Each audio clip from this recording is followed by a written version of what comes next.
Assalamualaikum mbokk yi ñu leen la nuyuwaat di leen dalalaat si beneen jotaay Gambia football show. This is Gambia football extra actually. So it's gonna be a little bit off topic because usually we talk about Gambia football on the Gambia football show. But today you know about Manchester United. Of course, not a topic I would be happy to talk about. But suma waa ji moom coach moom xam ngeen ko rek mooy borom Manchester foog naa moom mooy Ten Hag wala moom mooy Ragnick wala Ole Gunnar Solskjaer xam nga so tey No, dañoo my waxtaan. Cherno Baji, rek. My Cherno Baji. Yeah, Cherno Badji.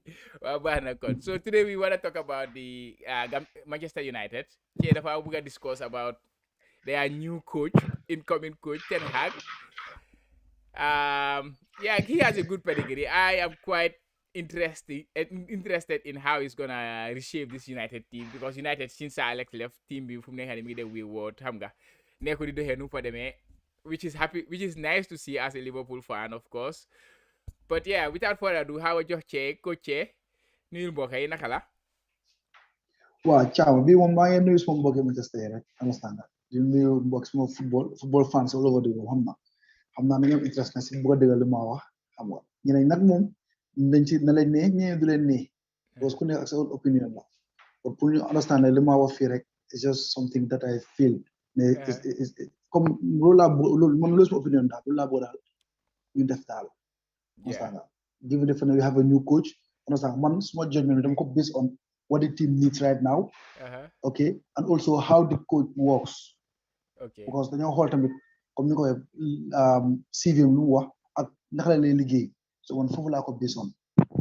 Yeah, definitely. No, la sax it's always about opinion ku nekk fans yi am nañ seen opinion di xam nga ex-players yi ñoom tamit seen boppa fans leen naaw am nañ seen opinion so noonu la opinion si yëpp duñ mën a ndru but yeah ñu dem into it ñu dugga si affaire yi Man United now Ten Hag is coming in but seen team bi nag digga is kind of a mess like Rangnick you started si Rangnick is leaving the club but dafa mel ni he already accepted a new offer from another club or in a country like Austria.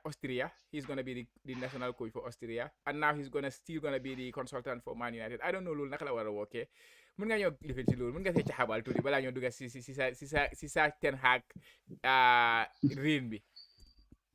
Wow, ciao. Lulu is very easy. Lulu is very easy. It's a very easy job because consultancy.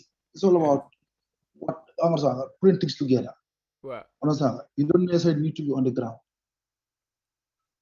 I understand that you have people on the ground already who are working for you. So and I just give your personal advice on how to go about things that you know.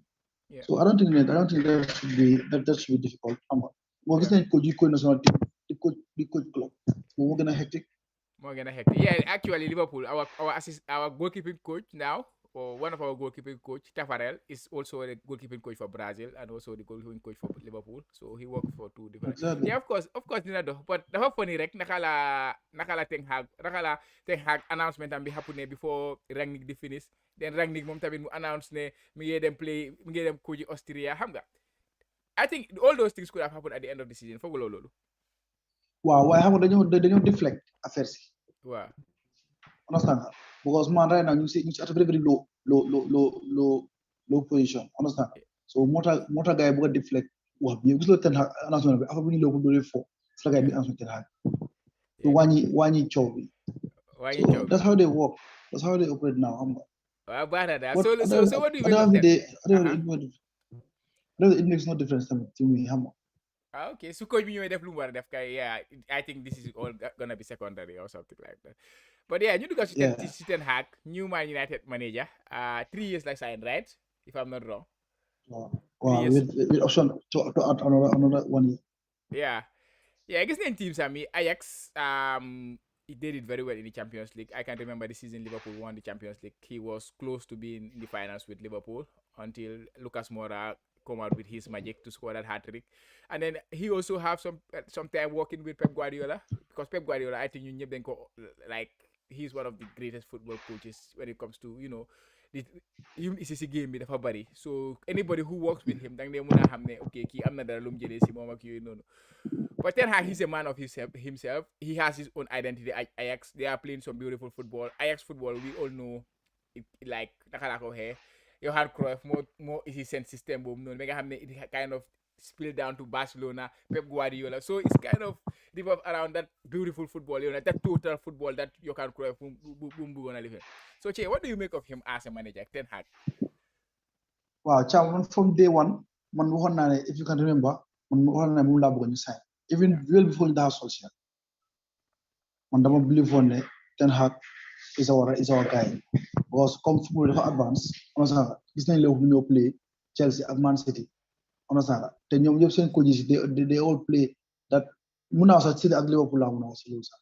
They play high pressing football, understand they play dominant football. Yeah. Understand? Unlike Chelsea they are a bit compact. Understand? They close down every space. Understand? But Liverpool and Man City, they play from the front foot. Understand? I believe that going forward, they need low. Ten Hag, this man, Ragnick gives you that, but unfortunately for him, Munuko Indi. Well, he's the master of gegen pressing, but players Munuko Def. Understand? Yeah. So I think that Ten Hag, he comes with a very, very big reputation. But he has a very, very big job at hand. Because United's same problem is not only tactics, it's beyond that. Definitely. There is something wrong somewhere. Because come on, the quality is there. The quality is there. We were second last year. And this year we added Cristiano Ronaldo, Varane, and Sancho. We should be competing in the league this year. But all of a sudden, everything is going backwards. Yeah. So there is something wrong somewhere. Understand? And I believe it's something beyond football. Yeah. Yeah, definitely. But there are so many things. Yeah, definitely. I agree with you. There is something wrong beyond football. It's not just about the football Manchester United are playing.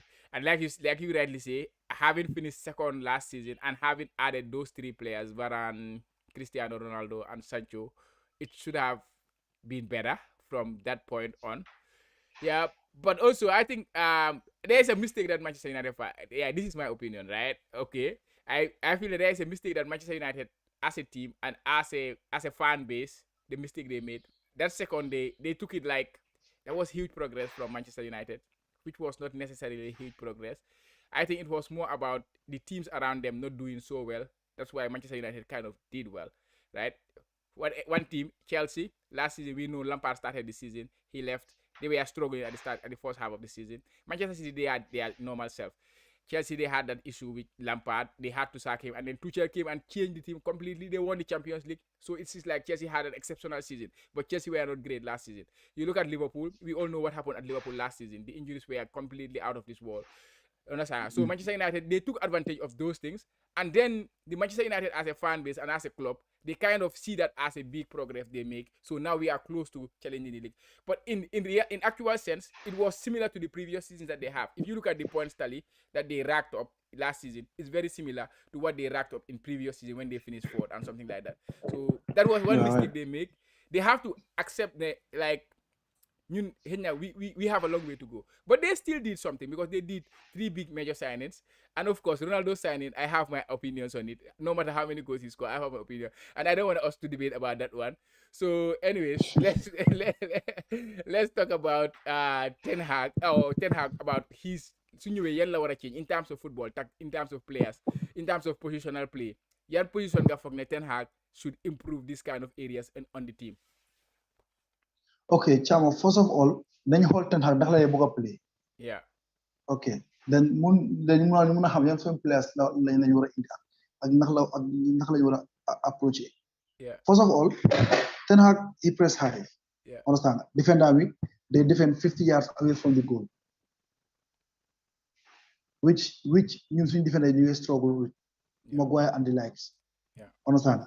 So which means that Ten Hag must sign a ball playing defender with pace. Yeah. Who has pace, recovery pace. Because Chama, if Maguire nga may wona sa tuuti rek. Maguire nit ñaa ngi di ko ŋaaña Maguire dafa li Maguire ni déedéet nit ñi dañu war di understand lan mooy problème bi. Maguire, if he goes to Angleterre, to England, he's one of the best defenders in the world. He's okay. He always give them everything. Yeah. But when he comes to United, it's a different story. Especially this year. The issue the way England play and the way Manchester United play is completely different. England, they are a very compact team. Southgate, he plays in the middle. The Fatek, Declan Rice, Kelvin Phillips, or Declan Rice, Henderson. Yeah. So you dañoo protect defense line. So Angleterre doo gaaw a jot seen defense line bi nga expose leen.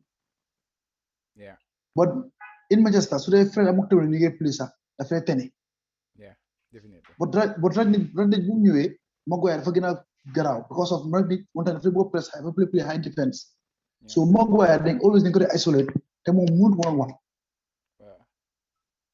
So Maguire loolu mooy problème am Manchester this season te tamit man I believe ne Ten Hag lu play I believe the Maguire will not start at United. I'm just being realistic. How many did change? Not adopt. But the way you Ten Hag they play. Yeah, it will be difficult. Maguire, I don't think he will survive. I don't think he will survive. Yeah, definitely. I agree with you. I think he's a good ball playing midfield defender, but he does not have the pace. Yeah. He lacks the pace, but he can play the ball. And England, yeah, like you say, protection will move forward. But I want to say that unless so when play being a 6 months, it's gonna be hard for him. If I being a 6 gonna play pivot, one pivot, it's gonna be hard for him. So yan center back nga fak ne ñoo yang ma wax affaire Delite ak Fofana. Why these two? Wow, man dama bëgg realistic chama. ñoom ñaar yëpp ñu am leen benn song dafa difficult. So you can just go for one. Just go for one. And I believe that the easier option will be Delite. It will be cheaper. Yeah. Parce que bon 1 year more than a contract with Juventus. Yeah. And he's still young and he excelled under Ten Hag. We all know campaign bi Champions campaign bi. But Tottenham they win it. He was one of the best players that season. Definitely. And the season was the all top teams in Europe we are fighting for his signature. So fortunately for him, he also especially unfortunately for him, even for him to Juventus, and we all know that it's not going well for him. Yeah. So I believe that he wouldn't mind having a way out. Come and join his former coach Ten Hag join at Manchester. Yeah, so I think around 20 million, around 20 million, we can have him for around 20 or even less than 20 million. Yeah, if he's but second option. I mean, if he's not showing any interest to sign a new contract, then definitely you can get him very cheap. Okay. Yeah, I believe that. So second option that is Fofana. Understand? We all see what he can do. Yes, he's a proven. He's young also. He's versatile. He's quick. He's good on the ball. So I believe that one of his style I'm should not have him able to play. Yeah. So those are my two picks. So Delite is my first choice because of the price. Yeah. Understand that. Then Fofana. Yeah, definitely. I think those are Akbaran. Yeah, it will work. So Varane stay fit, it will look back. It's very good.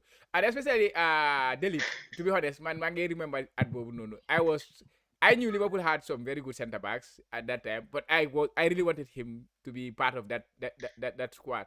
Juventus. He was exceptional in that season in the Champions. He was one of the best, and more like I think more Van Dijk, more than Holland centre backs. Yeah, boy. They ñaka look rek. No, injuries more than sonal. I can recall time yang ko toñe ngene Van Dijk ak ñu place gëna Liverpool. Exactly. Delite. They are good on the ball. They are quick. They are quick, and also they are strong. They are powerful. Yeah, they are very good. And Fofana too, I like him a lot. The only downside I see in him is his height, but I don't think it's a problem because he's a good jumper. Because if they win headers against big players, I can remember against Manchester United, he almost scored one of the very beautiful header that De Gea made one exceptional save on. So yeah, exactly. It's just the height, but I think he Ayala noonu lañ meloon. noonu leen amoon yeah definitely. waaye kenn du leen ci kaw. Definitely. moom moo leen sut sax moom sax moo leen sut moo sut ñoon sax. Yeah, but top player. I love to watch him play. He's a very very good player. And next ñu dem centre backs fullbacks. yaa ngi maa wax ñaari Ajax boys yow moom dafa mel ni Ajax seen team bi yëpp nga bëgg a isi Manchester United loolu moo ma jaaxal. Holland boys yeah. Dumfries ak Timbers. Chama man depuis 2018 laa yaakaar ne man dañu war a sign Dumfries mu ngi time mu ngi PSV he was younger understand man yaakaar naa ko folo mu ngi def wel mu ngi xale mu ngi overlap mu ngi xam nga comme mu ngi mun peut dafay score Harvard Grand score la Understand? So we didn't go for a magic this for Inter Milan last season. Who's the Demi Paris? Inter Milan signed. Then we all see what he has done. Definitely. Muge play, Muge score. He's doing wonders. In fact, he's one of the best right backs in Serie A. Yeah. He's doing extremely well. Muge play right wing back. We need towards him more. As more he likes going for. He's tall. He's quick. Understand that? And he's powerful. So he's a typical Premiership player. So when I believe that he's my first choice right back because we need the right back. So right back shape they are all below standard, below Manchester United standard to me. Yeah, definitely. I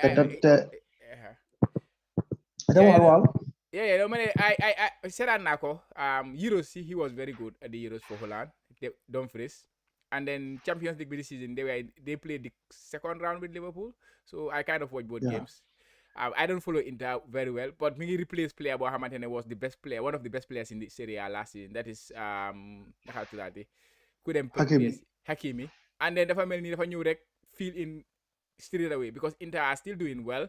And he's having a very good season. Against Liverpool, actually, the 2 legs, he did well in both legs, especially the second leg at Anfield.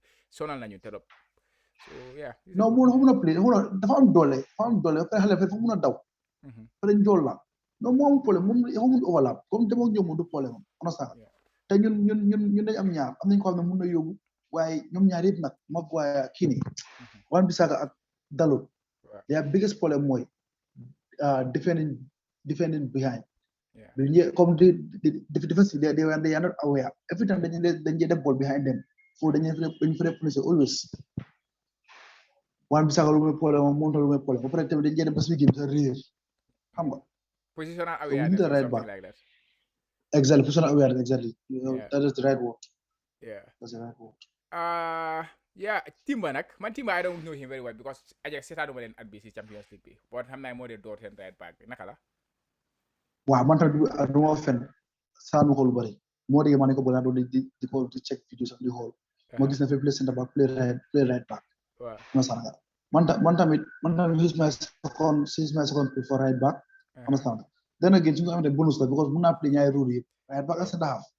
So su nga xamante is a bonus. But let's be realistic. Market bi nu mel right now. Understand. So foog nga minimize tamit sa spending. Jaama. Waaw dégg nga nga jënd loo xam ne is necessary loo xam ne right now soo jënda nga jënd koo xam ne dafa ñëw rek bokka. Dafa necessary definitely no jënd bi noonu la sax ma ne la man season bi moo start man Solomon we recorded a podcast about Liverpool xam nga about Liverpool and Man United because moom tam beneen Man United fan la loolu la ma doon wax everybody was signing players Liverpool already signed Ibu Konate they did not sign any other player because loolu la gars soxla last season right seen centre back si moo nekkoon issue si they signed centre back that is all they did and mu ma doon wax ne soo jëndutee players sa players yi kind of motivation especially season bi su dee doo rek ne war a jënd ay players yu bari xam nga soo miinee fa soo yooyu noonu nga jënd players yu bari players yi yëpp kontaan ak yooyu noonu team bi kontaan vibes yi high su ko defee team si dañoo am motivation ma ne ko ñii ay top players leen yow players like Van Dijk players like Salah players ñii they are already motivated to win so you don't need to sign a player to bring them in to motivate them so if you bring the necessary players in the place that's all you need it's not about how many players I sign it's about I sign the right players for the team and that's the most important thing. Definitely. Yeah, next you move to midfield. Lola. Next you dem si midfield la si. Yang may choose ñaari midfield ñi den share. Germany you will dish out 50 million de. Declan Rice 100 million. Waaw boobu naka la. Waaw Chama. Pour nit ñi ñu understand balaa kay di réel waxuñu ne dañoo jël ñaari ñu indi waxuñu ñaari bi ñoo jëlandoor rek kenn lañ see jël kenn mooy primary kenn mooy secondary su ñu tam kenn ñu am keneen pour audience gars yi mën a understand waaw man suma first pick is Rice te boobu yaakaar naa ne kenn du ma laaj lan moo tax Premiership proven he is the best midfielder in the Premiership right now moo gën a intercept tennis midfielder si moo gën a recover ball midfielder si Premier League understand like moom lañ soxla he's the missing piece in our midfield. Yeah, definitely. You understand? Wow. So Rice la rek malo bi la moom lañ soxla mooy priority right now. xam comme ni ko rek his price tag bu wala sant expensive 150 million dafa bari. Yeah. So moo tax if you cannot get him, you can go for Tchouaméni. Yeah. Understand? They are all similar midfielders. Te soo xoolee sax soo xoolee combined number of games ak ball recovery yi ngay am. Tchouaméni sax statistique Tchouaméni moo gën a baale all over Europe. Wow, he has been exceptional for Monaco this season. Yeah, 68%, 64% now.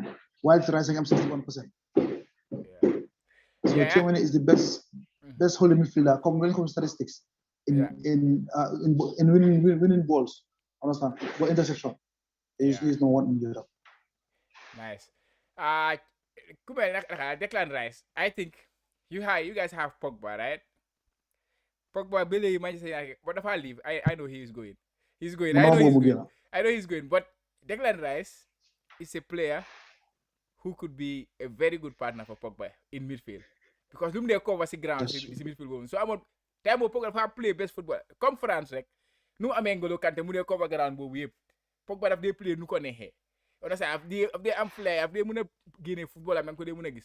So somebody like Declan Rice will be a very good complement for Pogba in a midfield. But of course, I know he's leaving, and because of contract I'm again no. But just to say that, yeah. I agree with you. Finally, Pogba na dem rek. Pare ngeen si Pogba daal. Sa Alex xam na lu tax mu bàyyoon ko mu dem Juventus ci starting bi yéen tam ngeen waroon a góom sa Alex rek ngeen jàpp. Ba pare Chama by the way before you move forward, mina yorala agent mi dafa gaañu démba. Billahi maa ngi cofal loolu boy billahi. One of the most popular football agents in the world, right? Wow, definitely. So ñu ko ñaanal daal yàlla def lu gën si moom. Yeah. I mean, it's a sad news for all football lovers around the world. Definitely. Yeah.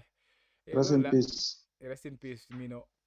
And finally, ñu seet forwards yaa ngi bëgg a striker tam nga bëgg a striker yow benn defender nga bëgg a benn midfielder benn fullback ak benn striker. So striker si yaa ma wax Richarlison of Everton and Darwin Núñez. Foog naa Darwin Núñez mooy sa first choice bi daal because so doo just ko Richarlison si ko Darwin de. Wow, Darwin Núñez mooy my first choice because Chama. Wow, because xam nga ma jël ko this time around dem ma check premiership bi because of xam nga Richarlison mo ñu gis ne he's a premiership proven already. Wow. Ano sa star la won na ko Watford won na ko Everton. But Núñez, I believe he's a typical number 9 than Richarlison. Núñez has he has the height, the physique, and the grit. Comme waaw am na physique comme grit mooy comme ñoom Suarez. Honga bi xaalis Honga Suarez ak ñoom Cavani. Honga bu nekk si ñoom mu ngi si moom and thank God it's not a coincidence. He's also a Uruguayan. He's from Uruguay like them. In fact, they call him when he was breaking through. They were calling him the next Edison Cavani. Yeah, they helmet. So after watching him this in the Champions League. Yeah. After watching him in the Champions League, nga naga. Chama. Wow. Man scoring against Barcelona, scoring against Liverpool, home and away, scoring against Ajax. Okay, I'm a very big team who scored a bit. But for this season right now, I think he scored over 40 goals already. Yeah, he scored a lot. In total. Wow. So and he's a very, very good finisher. He's deadly. So I score.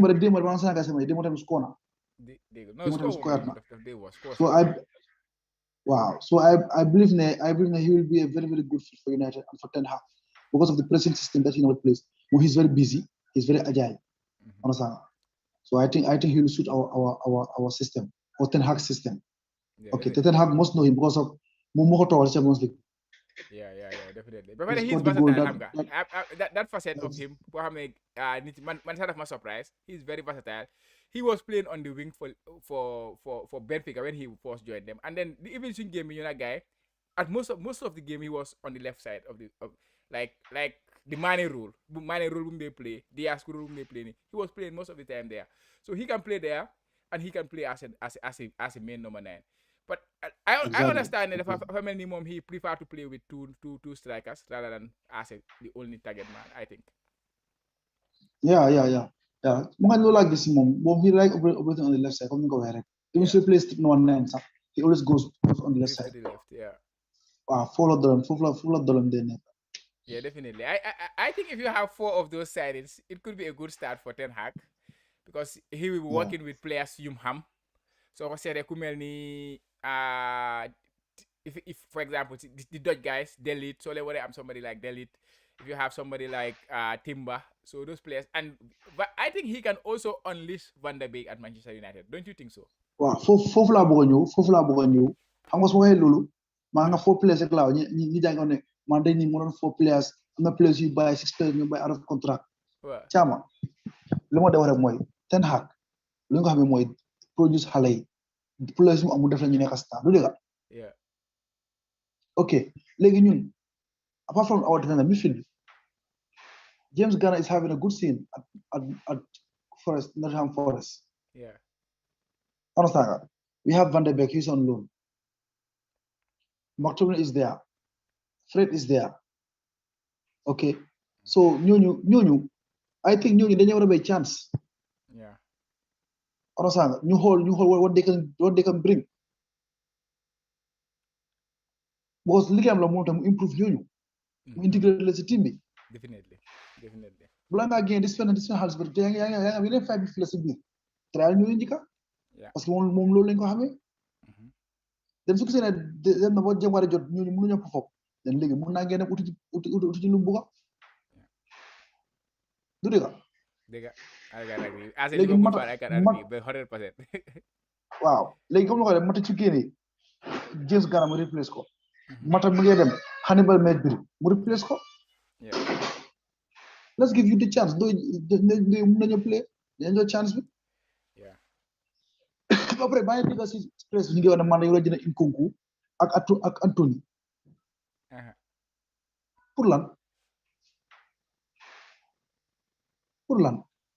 yow yaa ngi am on the right side su dee war a flank player yaa ngi am Sancho yaa ngi am Rashford ok yaa ngi am Ilanga Marcel mu ngi la jógee loolu looy dee Nkunku su dee beneen side bi Anthony yaa ngi am Amad Diallo yaa ngi am Greenwood acama wow looy doy Anthony well I think you guys are well stocked when it comes to the wings, the left and right side. At least I mean some like it's all about unleashing them. It's all about making them confident again, especially Rashford, everybody will tell you he's a very good footballer, but he's suffering from low confidence right now.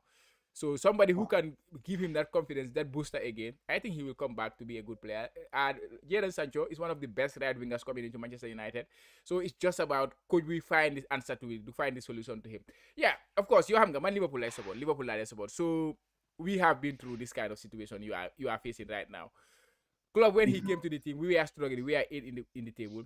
Lum ñëw the first transfer window mi benn player la ñu jëndal foog naa that was Clavan 1.5 million la ko jëndee kooku mooy first player bu mu jëndee si first transfer window bi. He wanted to give chance to the players who were there mu boost guys seen confidence bi back, and then su defee loolu noonu then gradually you can try to integrate or bring other. You cannot buy the whole squad, right? I know this mentality fans yi dañ lay am mentality boobu noonu. You think you can buy the whole squad and then because you have the money just bring all these players. That's why every time when I see Liverpool fans dama lay argue with guys about loolu noonu. Yesterday Liverpool played Newcastle.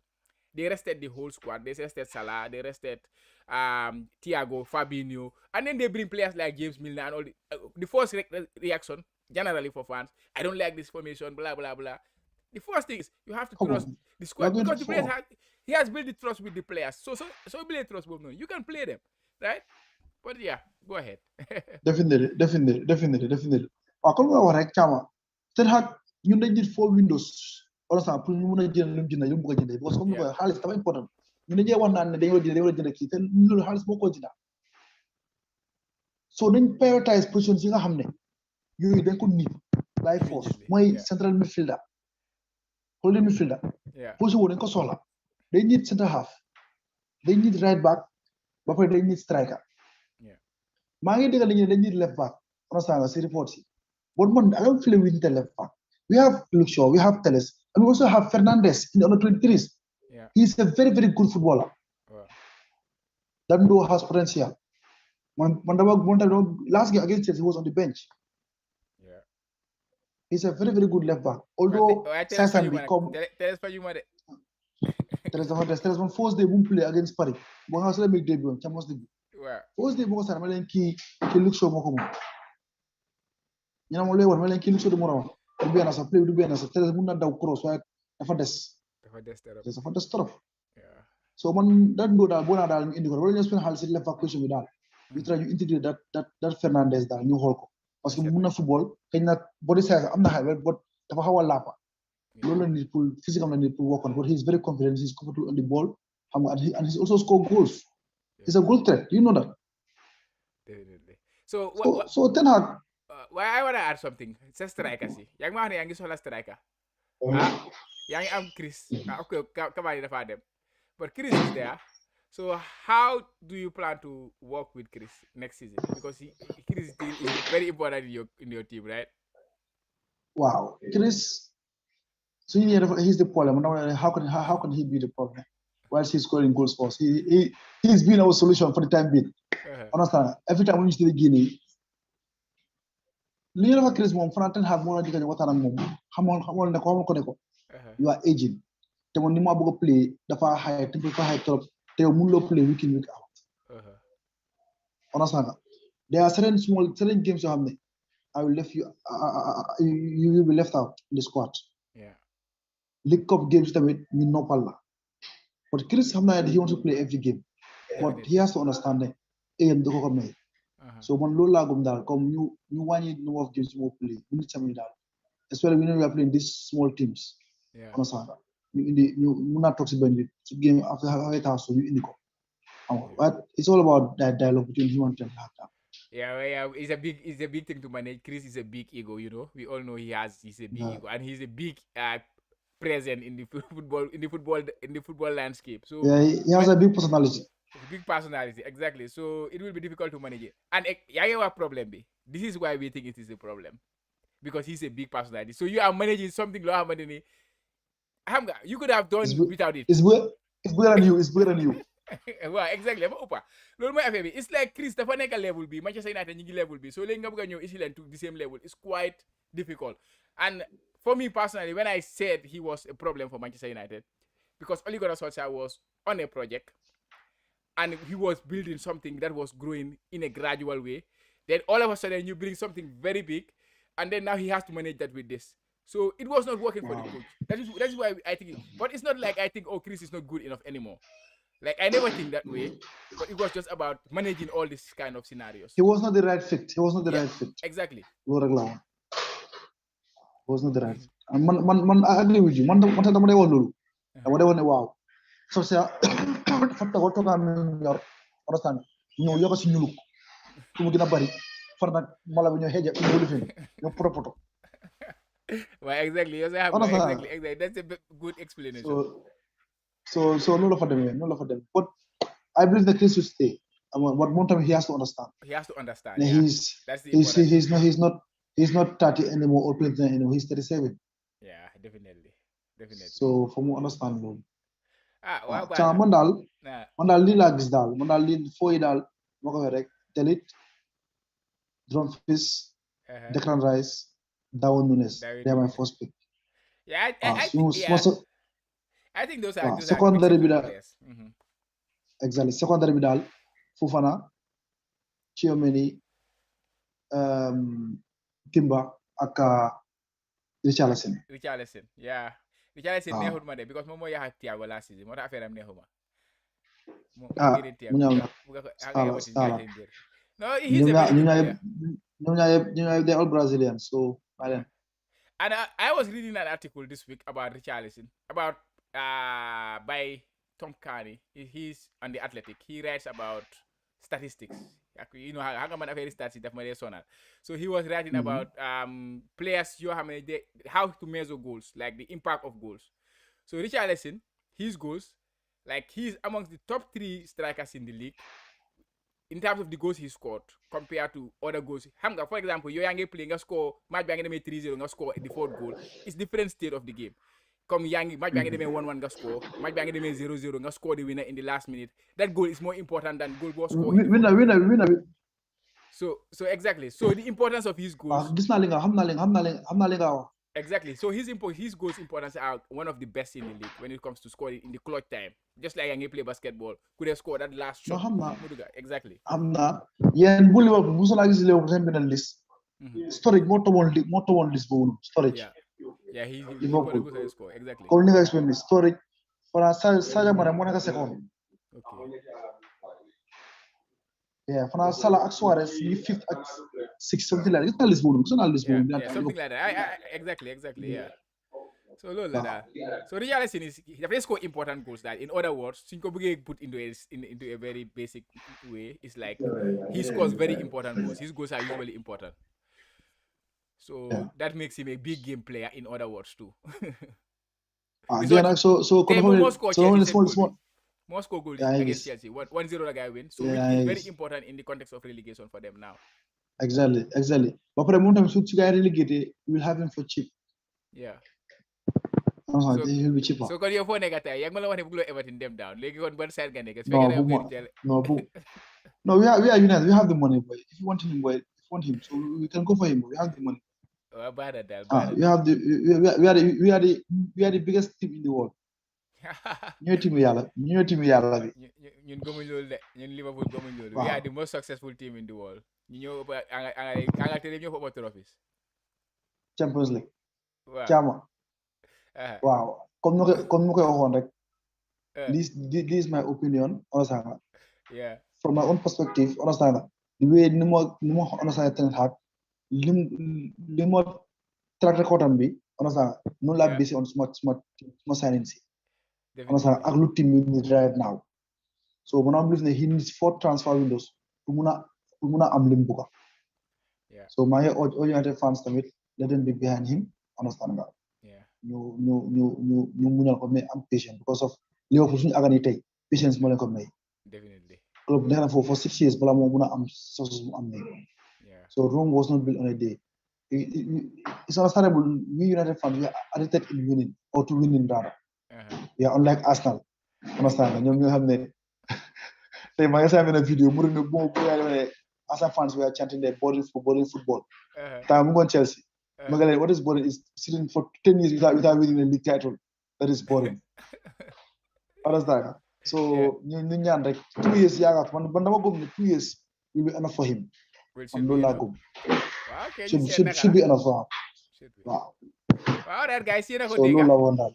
Yeah guys, yéen a ko dégg ana United fans yi comment leen ci comment section bi. Do you agree with Coach Lu nekk di what about United, the signings United should make? If you don't agree, you can always give us a comment. The players you think that Manchester United should be targeting for, to get back to winning ways. I know it will be difficult with Manchester City and Liverpool still in England. As far as Pep and club, it will be difficult to catch those two.